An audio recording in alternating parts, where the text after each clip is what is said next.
Have you ever met someone whose mouth ran faster than a sewing machine? If you haven't, let me introduce you to Madam Soso. They called her the village radio, not because she worked for any station, but because her tongue had no brakes, no filter, and certainly no off switch. Before she became Madam Soso, she was just little Soso. A child with curiosity sharper than her tongue and a voice that always found trouble. One day, at a burial ceremony, with 2 puffs of hair tied like antennae, a bowl of puff-puff in one hand, and her big round eyes scanning the crowd, she listened more than any adult suspected. As the elder spoke emotionally about the late Boba Kowu's integrity and kindness, little Soso's hand shot up. That man is not honest. He used to hide meat in his pocket at Mama Tina's canteen. Soso said. The entire place froze. Yet Soso. She just licked sugar from her fingers and continued eating like she had done nothing. It was a night thick with spirits. The clouds refused to part. The crickets refused to chirp. Vero, Madam Soso's mother, was 9 months pregnant and walking back from the farm, stomach heavy with promise. She was tired, her legs trembling. So, when she reached the old Iroko tree, the one the elders warned people never to sit under after dusk, she leaned her back against it. As she rested, the wind died. Even the moon hid. The air changed. It thickened like pap left on fire too long. Then it came, a red mist, sliding from the tree's hollow. That mist was no ordinary air. It was Alolo, the whisperer of secrets. A mischievous spirit once sealed in the tree. It circled Vero's belly. The baby stirred violently. Vero gasped and clutched her stomach, eyes wide. That was when the spirit entered her womb. And from that moment, the unborn child's tongue was no longer hers. She was born days later. But unlike other babies, she didn't cry. She spoke. The midwife ran. The lantern shattered. From that day, the elders avoided her mother. And the child. They named her Soso. At 9, Soso returned to the Iroko tree, drawn by something she couldn't explain. There she met the red-cloaked woman, eyes wide, no shadow. Child, your tongue has power. If you misuse it, it will one day control you, the old woman said. But years passed, and her mouth grew bolder. By 22, Madam Soso had earned a PhD in Wala. One afternoon at the market, she dropped 3 bombshells that the butcher was cheating his wife, that the pastor's daughter was pregnant, and the councilman's car was stolen by his sister. The market went into chaos. From that day, she was no longer Soso. She was Madam Soso, the village radio.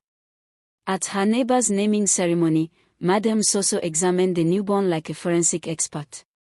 Then she said, "This child does not look like the supposed father. Look at that nose. This baby belongs to the tailor down the street." The crowd froze. The mother wept. The father fainted. And the tailor? He ran away. Naming ceremony, cancelled. Jollof rice, wasted. At church, during testimony time, Madam Soso stood up to correct Sister Esther's grammar. But she ended up revealing that Sister Amoka was living with Brother Amos the usher in secret. And that the choir master had a second wife in Enugu. By the time the pastor said, "Let us pray," half the congregation had fled. At her cousin's bridal shower, all was well until Madam Soso raised the glass and said, "Cheers to Busy, and to the Alhaji who paid for her trip to Santorini before she met this one."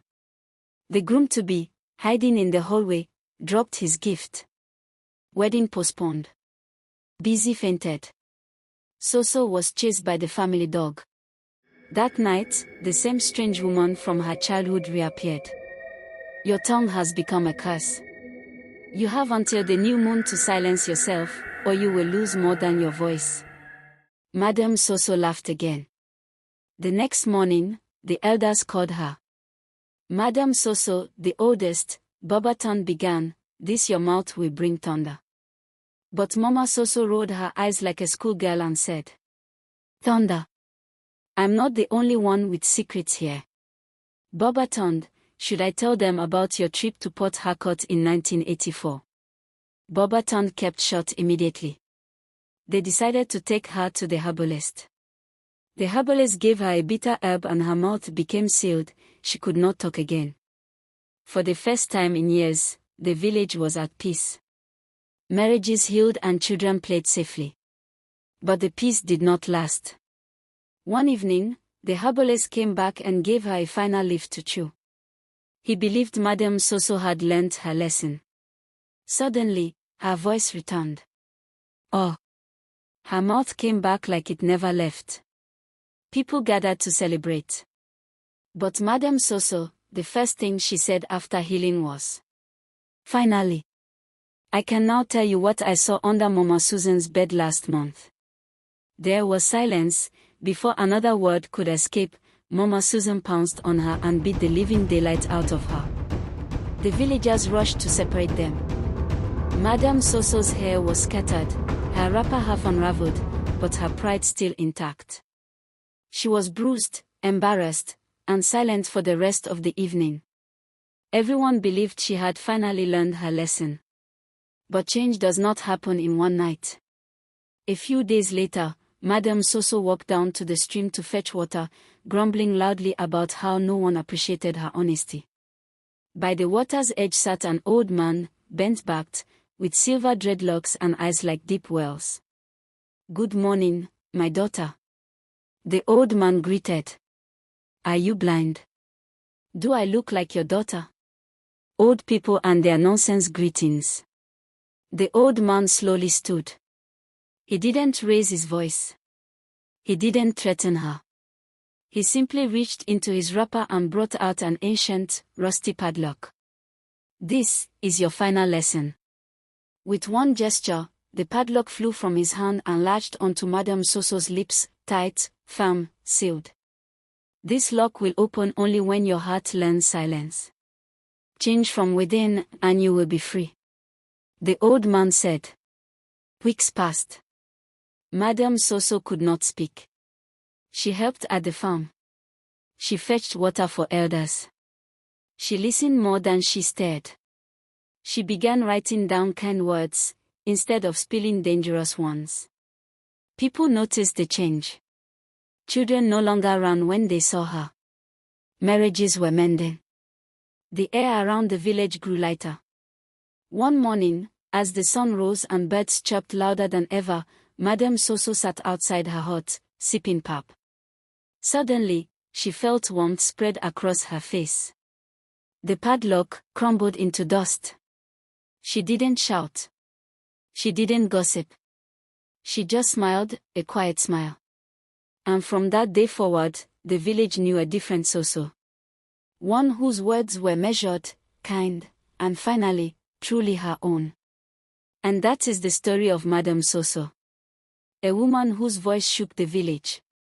Whose words burned like fire. Until silence and grace taught her to speak with wisdom. If you enjoyed this story, hit that like button, comment and share to your family and friends.